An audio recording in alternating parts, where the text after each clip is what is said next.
Well, let's get to our conversation today. Today we'll start from the digital space. Now, in 2025, Nigeria's digital economy grew at a remarkable speed. Cybercrimes kept pace. Now, organizations across sectors dealt with a noticeable increase in attacks, ranging from AI-powered scams to ransomware incidents to identity fraud affecting everyday users. Over the course of the year, a clear pattern emerged.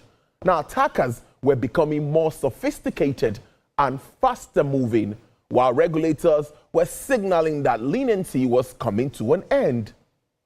The introduction of the Nigeria Data Protection Act General Application Implementation Directives reflects this shift, moving from conversation and from intention and awareness to accountability and enforcement. Now, looking ahead in 2026, these pressures are unlikely to ease.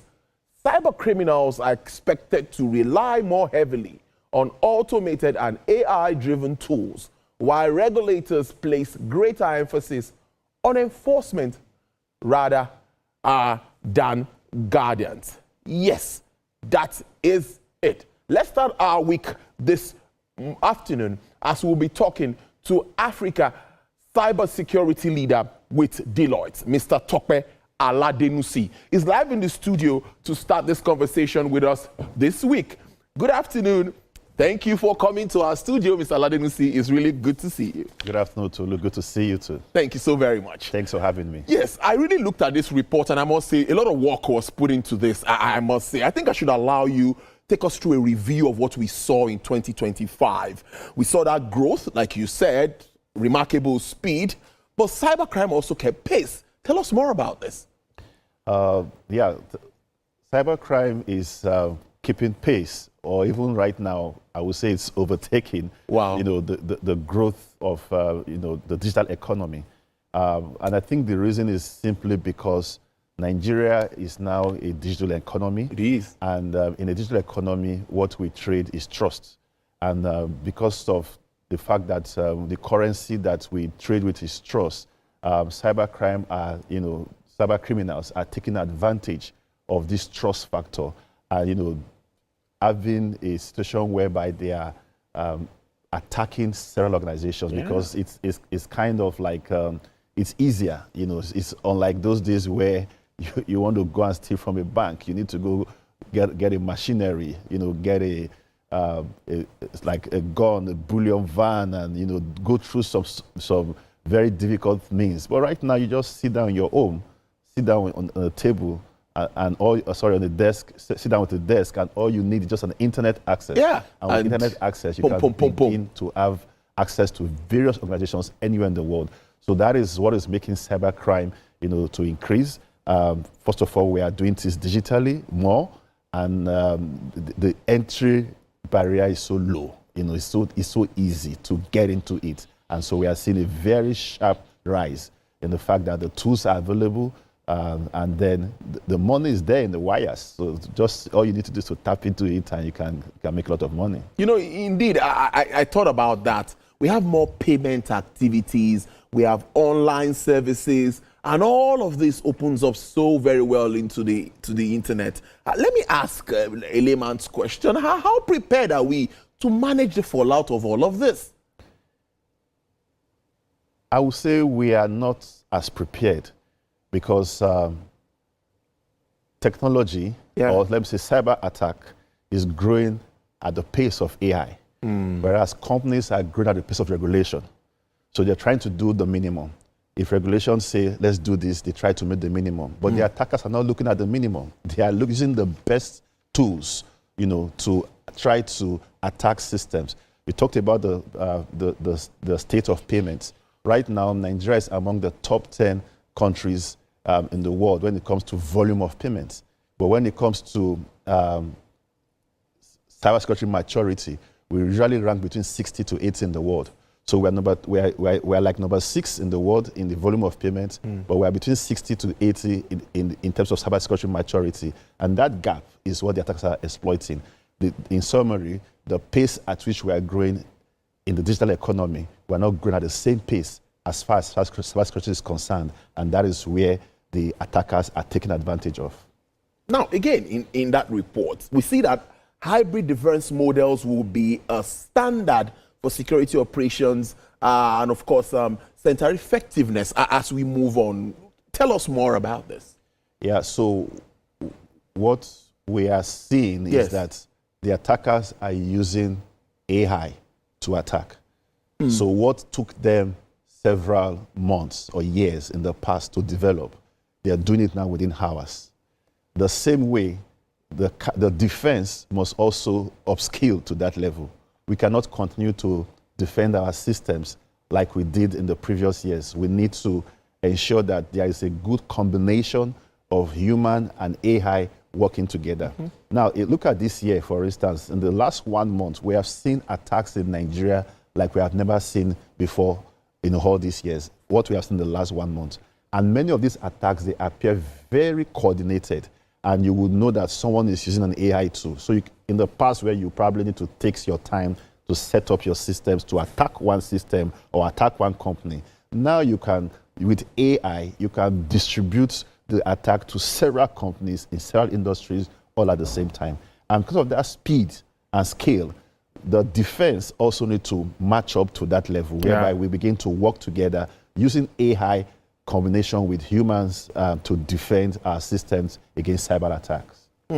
That indeed is a very, very good one. But let's talk about data protection, because I'm also clearly interested in that. Do you think that enforcement will accelerate as we move on in 2026, considering the fallout of all of this you've mentioned? Yes, we are beginning to see enforcement accelerate. I think the Nigerian Data Protection Commission, they are making very good progress. First of all, they started by ensuring that we have a regulation. So when in the Committee of Nations, at least Nigeria is one of the countries that have got a regulation. Right now, they started moving to enforcement. And there was some very high-profile attack that happened this month. And they've issued statements that they are reviewing and they are investigating. And we've seen instances where they penalize organizations for not, complying with the regulations.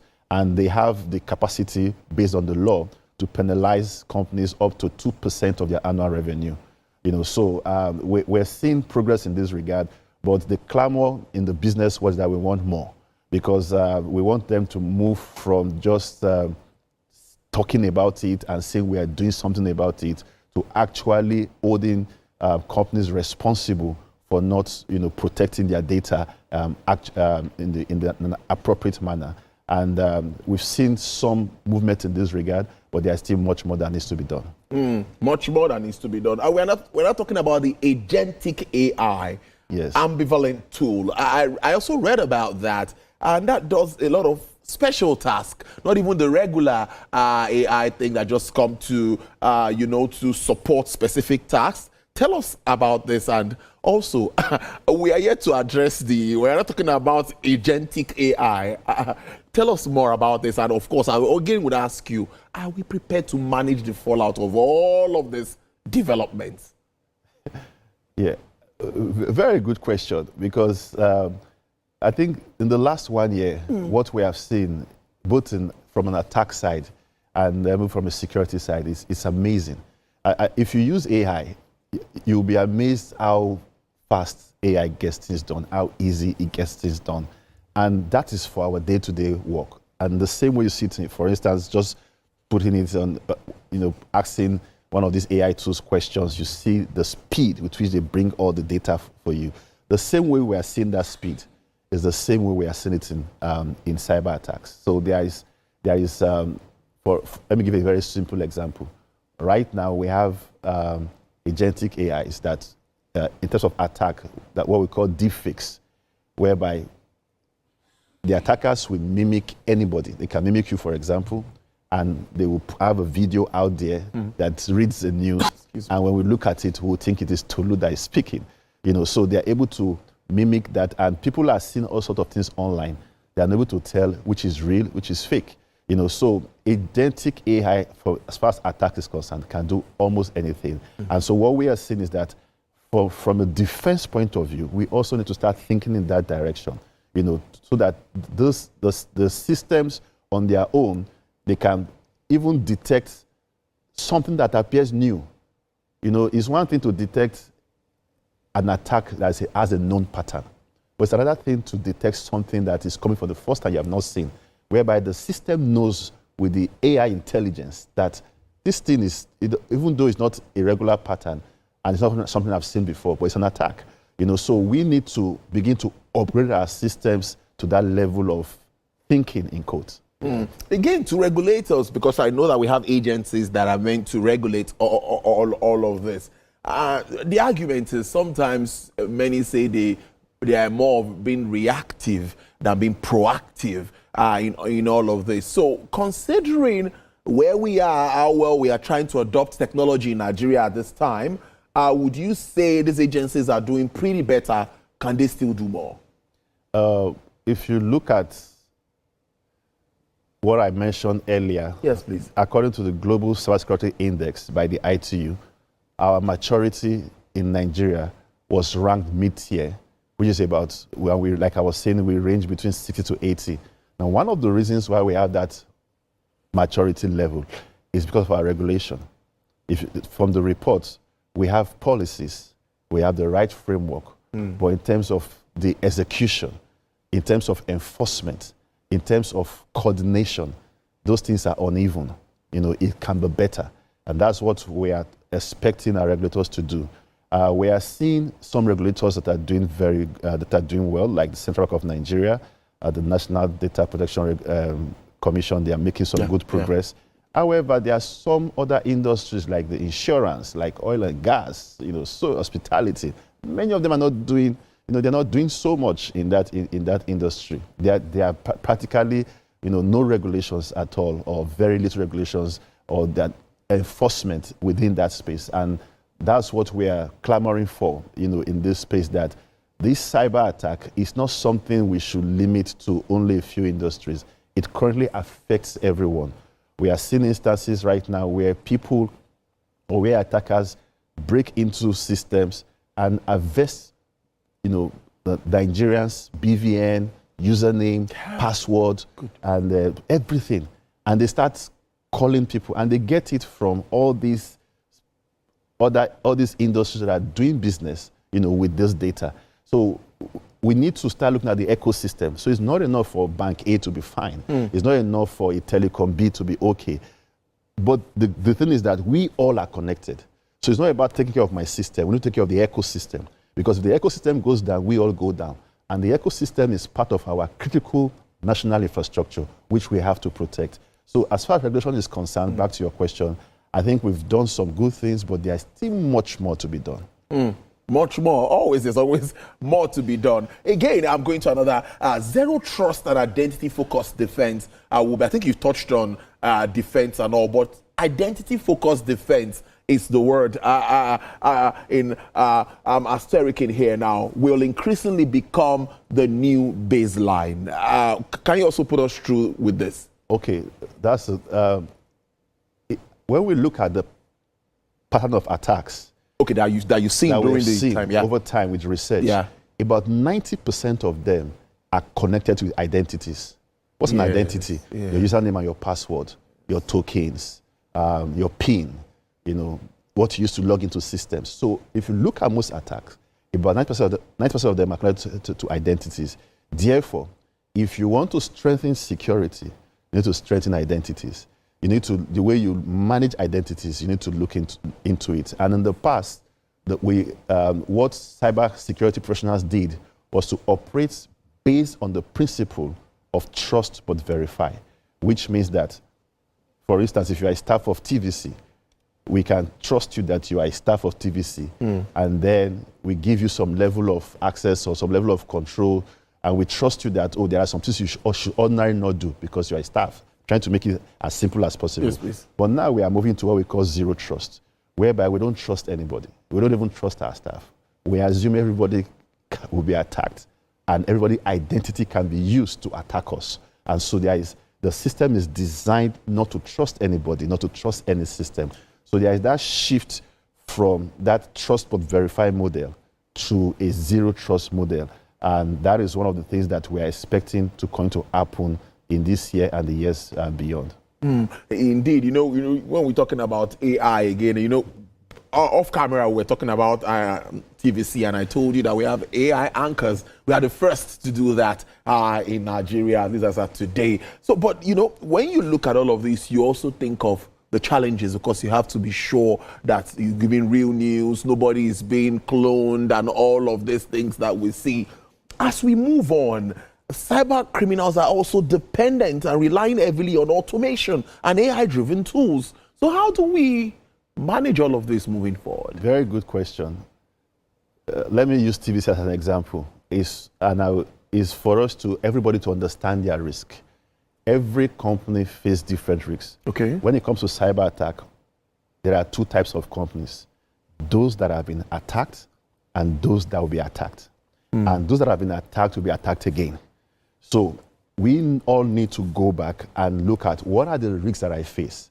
You probably will not know, but you just gave a classical risk assessment of what TVC should do.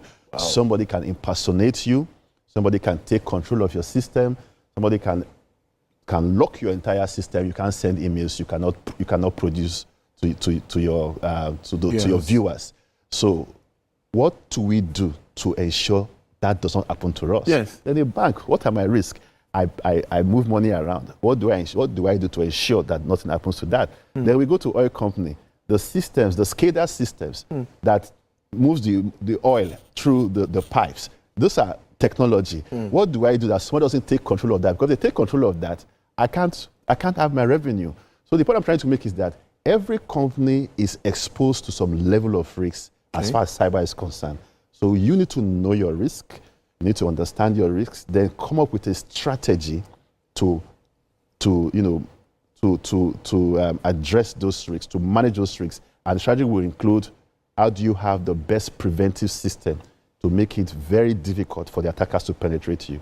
Then secondly, you will then assume that even though you have the best of system, they will still penetrate you, because no system is 100% secure. Safe. So you are saying, when they come in and they penetrate me, how do I detect it? I have one more question for you before we wrap this up, but we have live pictures also from Ekiti State 2026 Ekiti State governorship poll, the flag off of campaign for Governor Yebanji's re-election.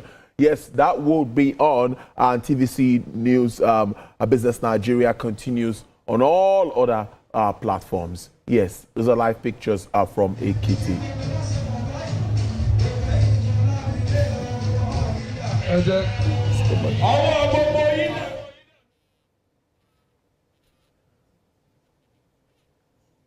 All right, thank you so much for staying with us. Now, finally, we know we've talked about regulators, we've talked about the shift of our regulators from conversation to enforcement and all of that. I'm just thinking about government systems as we move towards the 2027 election. That is also something that we should talk about. Yeah. We've been talking about how we would upload results, all of these challenges back and forth. It still has to do with tech and all. So can you tell us how worried or what are your concerns with regards to the risk ahead of the 2027 election? Government systems now. Okay, so one of the privileges that we have in Deloitte is that we have been number one in security for the past 14 consecutive years globally. And by virtue of our scale and size, we do a lot of research, and we're able to see what the attackers are doing. So there is a place they go to have conversation. It's called the dark web. So we see what they're doing. Right now, if you go there, you notice that many government systems are already being attacked as we speak. There has been an increase in the attack of government systems. And from historical patterns, we've noticed that once elections are coming, closer, this attack also increases because people want to attack government for a cause. Some people want to just test the systems we use for election. Some want, they are activists, they want to prove a point. So we're going to be seeing more of those things happening as election approaches. And we have noticed that in the past elections, and that's why we put an advisory out there to get the government prepared for what is ahead, because this is a pattern we've seen in the past and definitely is going to happen again. Interesting stuff. I must say it's been an interesting conversation with you. But again, let me ask you your general outlook, even for Nigeria, our level of adoption and all. I think we are better than we used to be. Yeah, we're better than we used to be. We are growing. We've made some good progress in the Committee of Nations in Africa.